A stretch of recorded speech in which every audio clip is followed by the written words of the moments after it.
большом экране программы «Естественный отбор».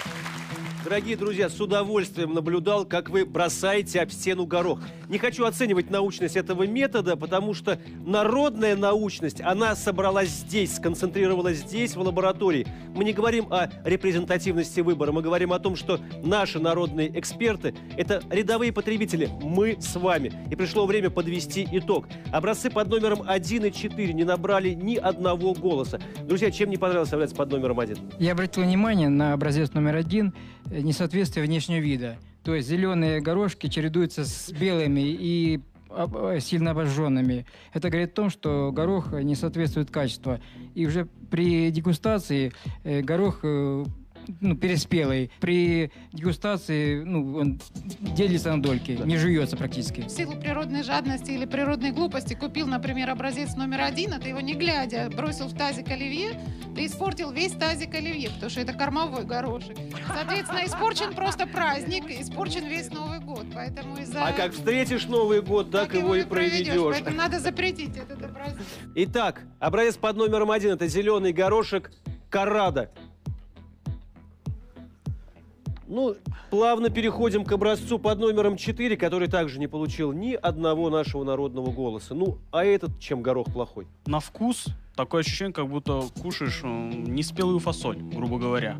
И плюс он расслаивается. Вот начинаешь накалывать его, он расслаивается. Внутренности отдельно, мякоть, а кожура отдельно идет. Это тот вариант, когда расслаивается кожура от мякоти. Это, скорее всего, замороженный продукт. За праздничный стол взяли бы его? Нет. Не взяли? Нет, за праздничный тоже нет. Не за праздничный?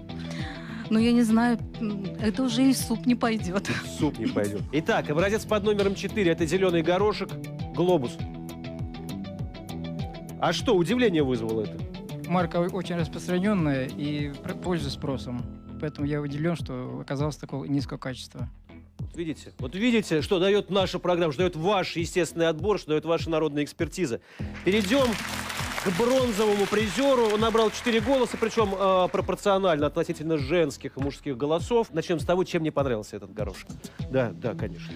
Во-первых, мне не понравился такой резкий кислый запах у него. Резкий кислый запах. Да.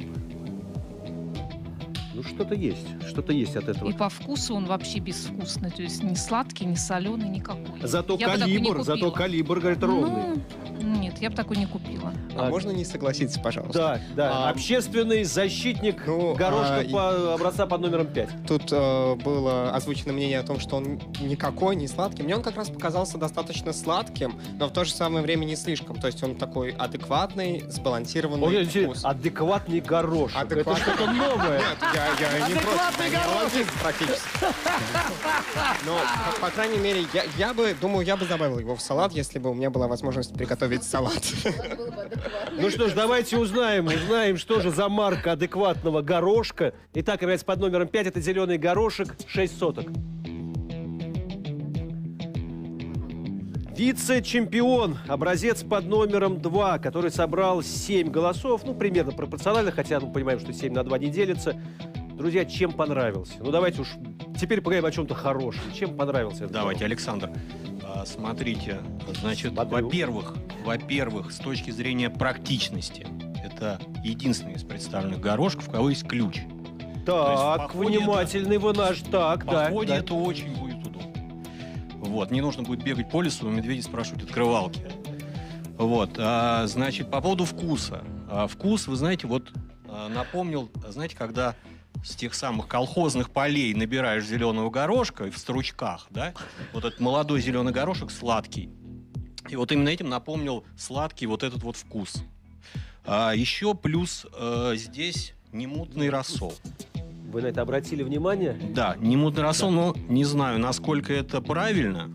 Но я думаю, что это все-таки показатель того, что эта муть, я думаю, происходит от того, что горох мнется при складировании в банке. Образец под номером 2, который стал вице-чемпионом нашей народной экспертизы, это зеленый горошек Бондюэль.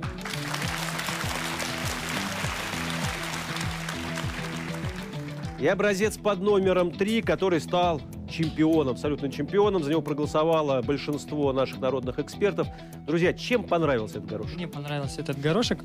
Мне понравился он тем, что у него и кожица довольно мягкая, и внутренности не похожи на пюре. То есть, если саму горошину разбирать, то он довольно мягкий и приятный, и в то же время не пастообразный. И вкус у него довольно хороший и насыщенный. А вот скажите мне кто-нибудь, вот этот горошек, вот мы всегда говорим салаты. А можно его использовать и для других целей, для других блюд? Да просто с луком. Просто с луком.